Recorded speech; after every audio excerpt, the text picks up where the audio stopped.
আল্লাহর বান্দা তারিক জামিল তিনি বলেন, তিনি কিতাবের ভিতরে লেখেন, পাকিস্তানের গিলগিট নামক অঞ্চলে একটা ঘটনা ঘটে যায়।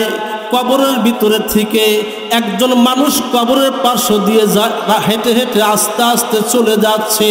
হঠাৎ করে শুনতে পেল কে যেন কবর থেকে বলে, ও বাইরে আমাকে বাঁচাও, আমি তো ইন্তেকাল করি নাই, আমাকে নিয়ে যাও, আমি কবরের ভিতরে জিন্দা, আমি তো দুনিয়ার থেকে চলে যাই নাই, তোমরা আমাকে উঠায়া নিয়ে যাও। ও মুসলমান ভাইরা, এই আওয়াজ একটা যুবক শোনার পর সামনে থমকে দাঁড়ায়া যায়। আস্তে করে আবার শুনতে পেল, কে গো তুমি কবরের পাশে দিয়ে যাও, একটু তুমি আমার কাছে দাঁড়াইয়া যাও, আমি তো মারা যাই নাই, আমাকে তোমরা কবর থেকে উঠায়া নাও। জোরে কোন সুবহানাল্লাহ। কি বলছে? কবর থেকে লাশ বলতেছে আমি মারা যাই নাই, আমাকে তোমরা কবর থেকে উঠায়া নিয়ে যাও। আওয়াজ শোনা মাত্র দৌড়ায়া দৌড়ায়া লোকেরা চলে গেল, গ্রামের ভিতরে চলে গেল। সমস্ত মানুষদেরকে বলা হলো চলো যাই, ওই যে কবরস্থান দেখা যায়, আমি কবরস্থানের পার্শ্ব দিয়ে আমি অতিক্রম করতেছিলাম, একটা মেয়েলি কণ্ঠের আওয়াজ আমার কর্ণকুহরে চলে আসলো।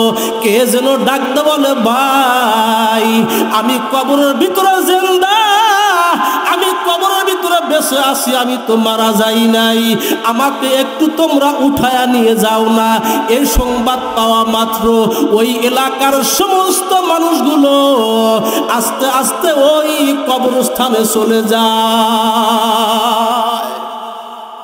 ও মুসলমান ভাইরা, সমস্ত লোকজন কবরের পাশে দাঁড়ায় গেল।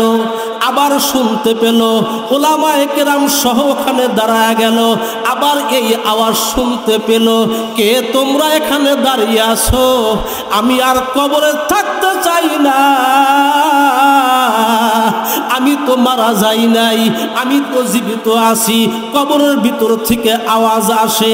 ওলামায়ে কেরামকে ডাকা হলো, মুফতি মুহাদ্দিসদেরকে ডাকা হলো।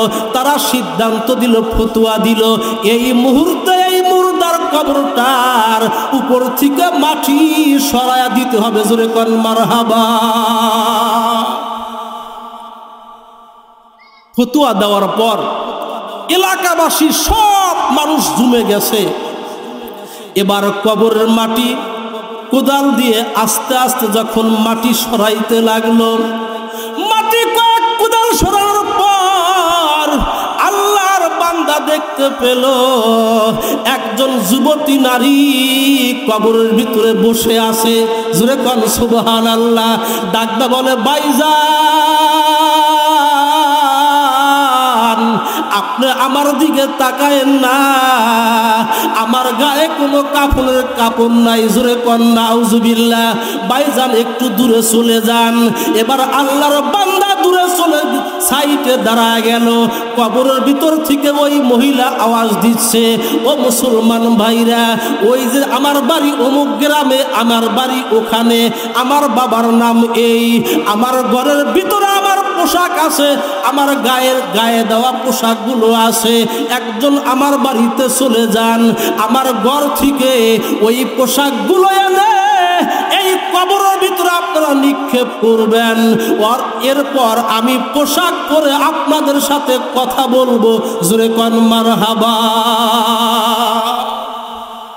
ও মুসলমান ভাইরা, কিতাবের ভিতরে আসছে। এবার দৌড়ায়া দৌড়ায়া ওই আল্লাহর বান্দি যুবতীর বাড়ির থেকে তার কাপড় আনা হলো। কাপড়টা কবরস্থানের ভিতরে নিক্ষেপ করার পর আল্লাহর বান্দি কাপড়টা দিয়ে তার ইজ্জতটা ঢাকলেন। আল্লাহর বান্দি এবার দাঁড়ায় আছে। আপনারা একটু সাইড হন। কিতাবের ভিতরে আল্লামা তারিক জামিল দামাত বারাকাতুহুম আলিয়া লেখেন, এবার সমস্ত লোকগুলো দাঁড়ায় আছে।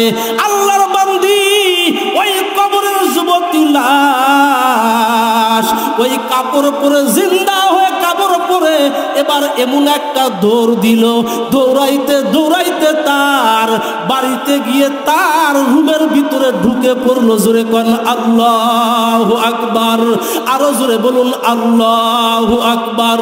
ও মুসলমান ভাইরা, বাড়িতে যাওয়ার পর রুমের ভিতরে ঢোকার পর ভিতর থেকে জানলা, ভিতর থেকে দরজা লক করে দেওয়া হলো। ডাকটা বলে, বোন রে, তুমি তো কবর থেকে চলে আসছো, তুমি আমাদের সাথে কথা বলার জন্য চেয়েছো, তুমি এমন একটা দৌড় দিয়ে তুমি বাড়িতে আসলা, ঠিক আছে, তুমি কি জন্য ঘরের দরজা খোলো না? আমরা একটু তোমার সাথে কথা বলতে চাই। জোরে কোন সুবহানাল্লাহ। কয় কথা বলতে চান? কয় হ্যাঁ। কয় ঠিক আছে, কথা বলতে পারবেন, কিন্তু সব মানুষ আমার সাথে কথা বলতে পারবেন না।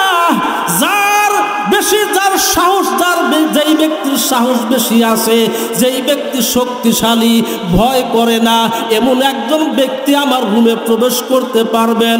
দুর্বল কোনো হাত, দুর্বল কোনো ব্যক্তি প্রবেশ করতে পারবেন না।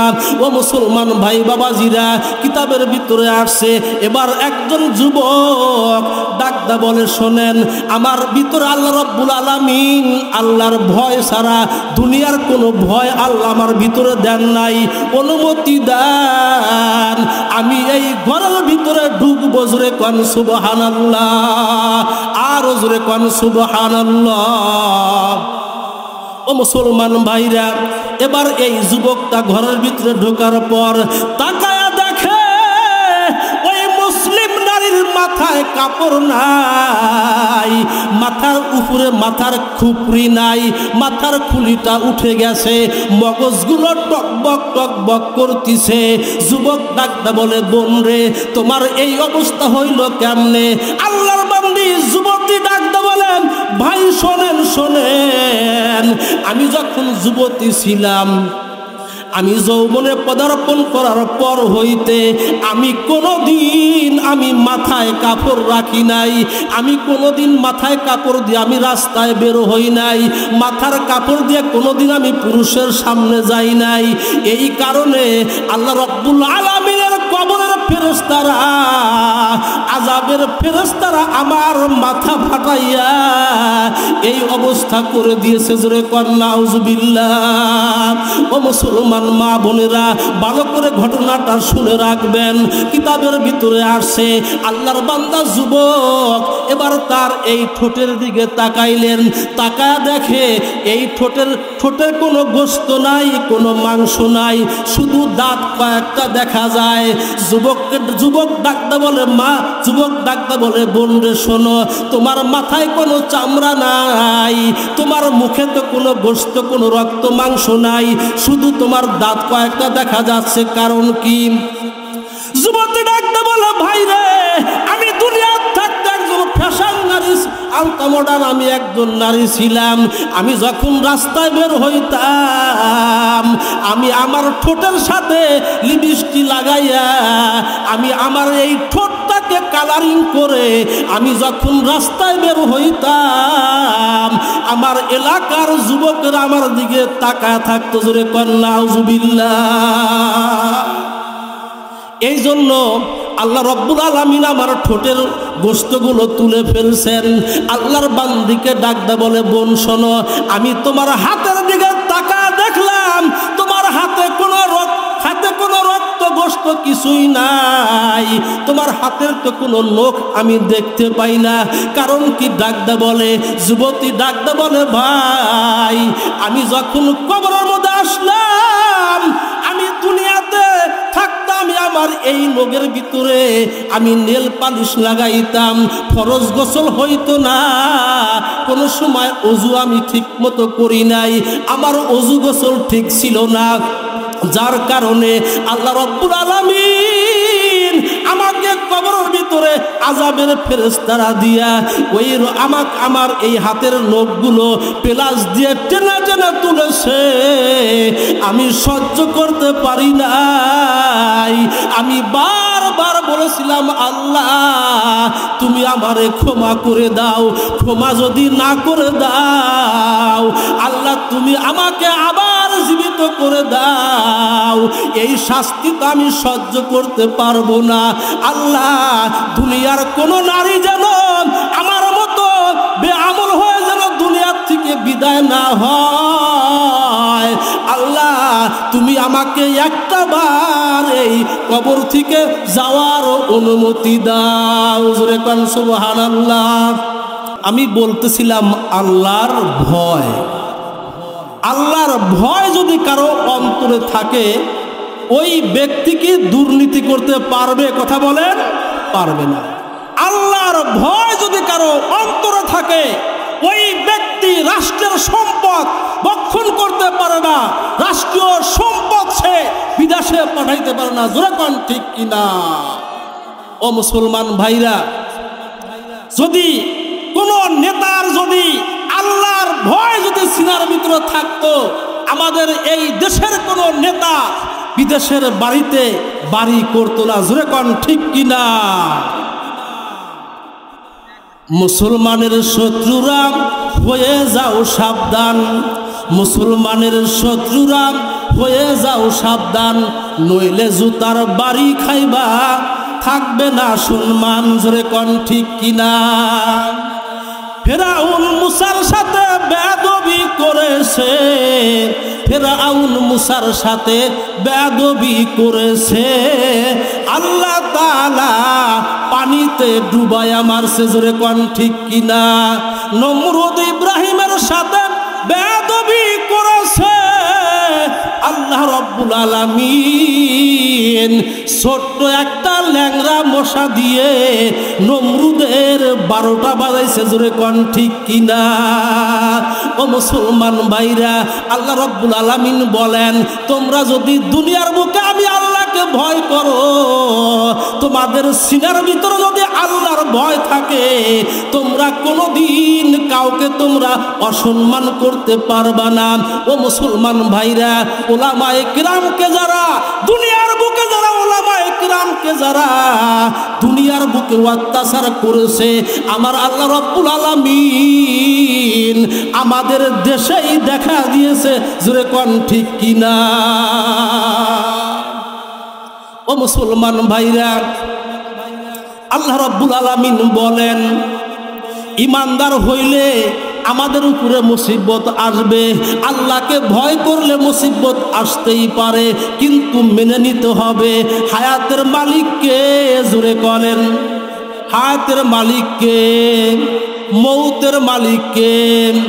কুল ইন্না সলাতি ওয়া নুসুকি ওয়া মাহইয়ায়া ওয়া মামাতি লিল্লাহি রাব্বিল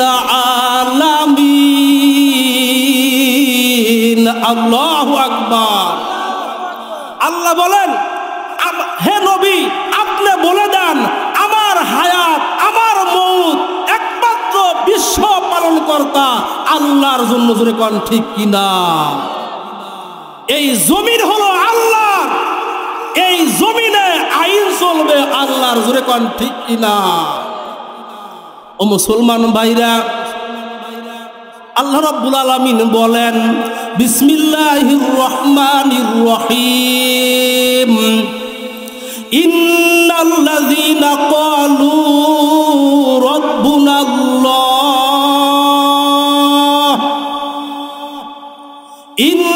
ইন্নাল্লাযীনা ক্বালু রাব্বুনাল্লাহ,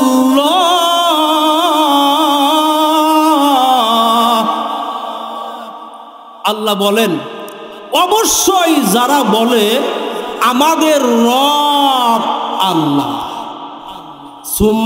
সুম্মাস্তাকামু, অতঃপর যারা এর উপরে অটল থাকে, যতই অত্যাচার করা হোক না কেন, অতঃপর যারা এর উপরে অটল অবিচল থাকে এবং থাকবে, আল্লাহ রাব্বুল আলামিন বলেন তোমরা ভয় করিও না। আল্লাহ রাব্বুল আলামিন বলেন ও মামুনুল হক তুমি ভয় করিও না, আল্লামা ফয়জুল করিম তুমি ভয় করিও না। তাতানাজ্জালু আলাইহিমুল মালাইকা। ও মুসলমান ভাইরা, যেই ব্যক্তি বলবে আমাদের রব আল্লাহ, এই কথা বলে যখন কেউ অটল অবিচল থাকবে, তাতানাজ্জালু আলাইহিমুল মালাইকা, এই সমস্ত ব্যক্তি যখন মারা যাবে ওই সময় মৃত্যুর টাইমে আল্লাহ রাব্বুল আলামিন হাজার হাজার রহমতের ফেরেশতা নাজিল করবেন। জোরে কান সুবহানাল্লাহ। ও মুসলমান ভাইরা, মনে রাখবেন এই দুনিয়ার মালিক তো আল্লাহ। আল্লাহকে ভয় করতে হবে, দুনিয়ার কাউকে ভয় করা যাবে না।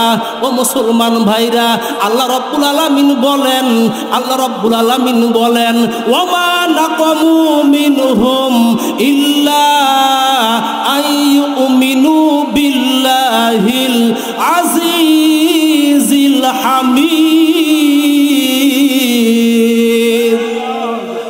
আল্লাহ বলেন তাদের কোনো অপরাধ ছিল না। ওমা নাকামু মিনহুম, তাদের কোনো অপরাধ ছিল না।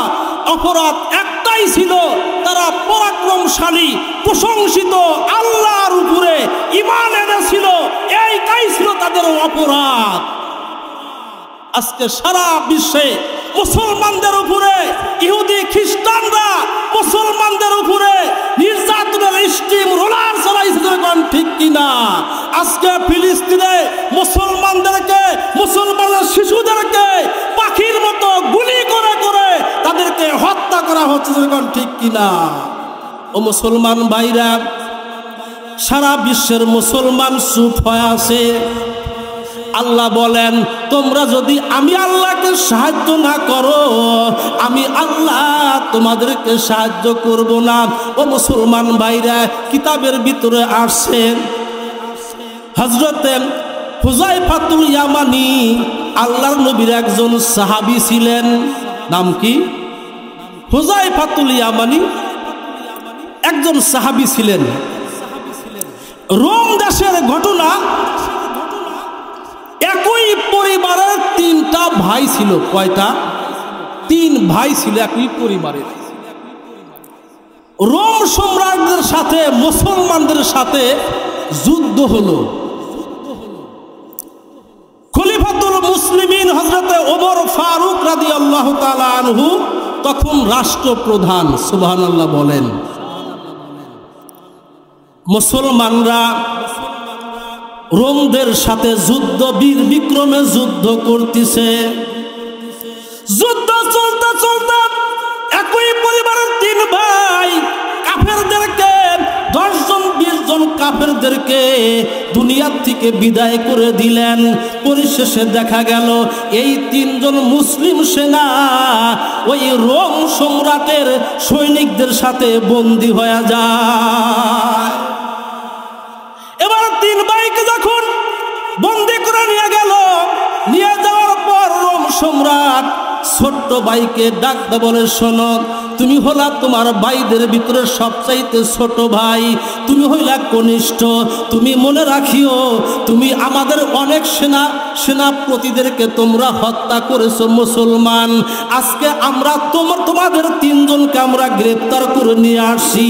শোনো, তুমি যদি বলো যে আমি একমাত্র আল্লাহকে মানি না, আমার নবীকে মানি না, খ্রিস্টান ধর্ম তুমি গ্রহণ করো, এটা যদি মানতে পারো তোমাকে বাঁচায়া দিব।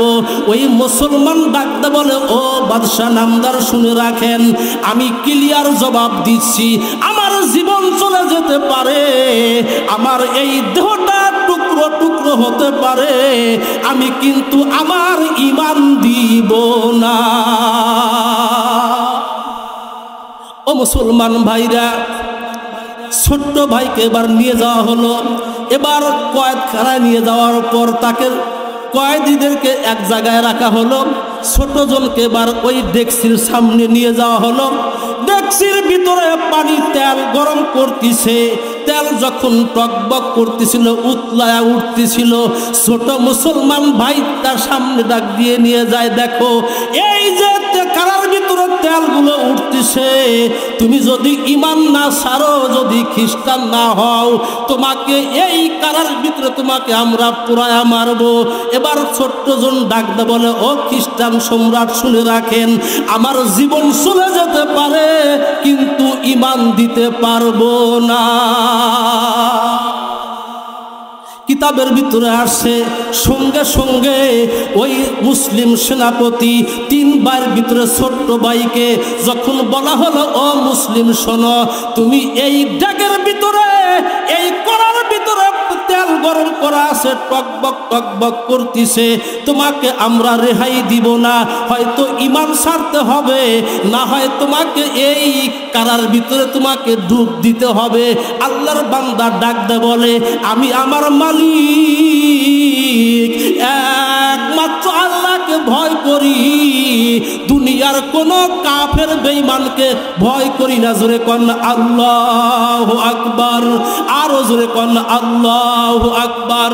ও মুসলমান ভাইরা, এবার ওই মুসলিম সেনাপতি সঙ্গে সঙ্গে কি করলেন, বিসমিল্লাহ বলে ওই কারার ভিতরে গরম তেল গরম করা ছিল, ওই তেলের ভিতরে ঝাঁপিয়ে পড়ার সঙ্গে সঙ্গে আল্লাহ রব্বুল আলামিন তার রূহটাকে আল্লাহ জান্নাতুল ফেরদাউসে নিয়ে যায়।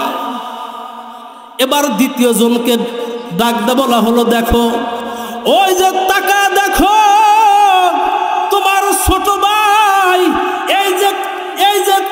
এই ডেকের ভিতরে তেল গরম করা আছে, কারার ভিতরে দেখো তোমার ভাইকে তাকায়া দেখো, গরম তেলের ভিতরে তোমার ভাই ঝাঁপিয়ে পড়েছিল, তোমার ভাইয়ের কোনো রক্ত মাংস দেখা যায় না, শুধু হাড়গুলো দেখা যাচ্ছে।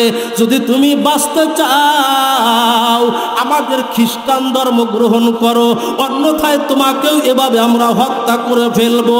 মেজো ভাই ডাক দে বলে, বাদশা নামদার, আমরা হলাম মুসলমান, মুসলমানরা আল্লাহকে ছাড়া কাউকে ভয় করে না, মুসলমানরা আল্লাহকে ছাড়া কাউকে ভয় করে না। আমরা জীবন দিতে পারি কিন্তু আমরা ঈমান দিব না। এবার বলল, ঠিক আছে, তোমাকে এই পানির এই তেলের ভিতরে ঝাঁপিয়ে পড়তে হবে। মেজোবাই ঝাঁপিয়ে পড়লো। এবার তৃতীয় জনকে, বড় জনকে আনা হলো। ডাক্তার বলল, দেখো তোমার 2 ভাইয়ের কি অবস্থা, এই যে দেখো ড্যাগের ভিতরে পড়ে আছে, তুমি কি বাঁচতে চাও না তুমি মরতে চাও? ওই বড় ভাই ডাক্তার বলে, শোনো, আমার 2টা ভাই যেই পথে গেছে আমিও ওই পথে যেতে চাই। ও মুসলমান ভাইরা, ও বাবাজিরা, কিতাবের ভিতরে আসছে এবার ওই মুসলমান 3 নাম্বার মুসলমান সেনাপতিকে যখন গ্রেপ্তার করে নিয়ে আসছে, আর একজন ব্যক্তি ডাক দে বলে, না, একে হত্যা করা যাবে না, আমরা জীবিত রেখে আমরা একটা প্রকোষ্ঠের ভিতরে, একটা ঘরের ভিতরে রেখে তাকে আমরা শাস্তি দিব, একে আমাদের কাছে দিয়ে দেন। আর একজন খ্রিস্টান এসে ডাক দে বলে, বাদশা নামদার, এই যুবককে আমার কাছে দিয়ে দেন, আমি এই যুবককে খ্রিস্টান বানা ছাড়বো। জোরে কোন নাউজুবিল্লাহ। যুবক বলছিল যে, তুই শুধু বলো যে আল্লাহর বেটা ঈসা খোদার কালাম মিসা। জোরে কোন নাউজুবিল্লাহ। যুবক বলছে, না, আমরা এক আল্লাহকে মানি। জোরে কোন, আমরা কয় আল্লাহকে মানি? আল্লাহ কয়জন? কুল হুয়াল্লাহু আহাদ, আল্লাহুস সামাদ, লাম ইয়ালিদ ওয়া লাম ইউলাদ ওয়া লাম ইয়াকুল লাহু কুফুয়ান আহাদ। জোরে কোন আল্লাহু আকবার। আমাদের রব, আমাদের মালিক কয়জন? কথা বলেন, একজন। যতক্ষণ পর্যন্ত এক ঠিক না হবে আমাদের কোনো আমল আল্লাহর দরবারে কবুল হবে না।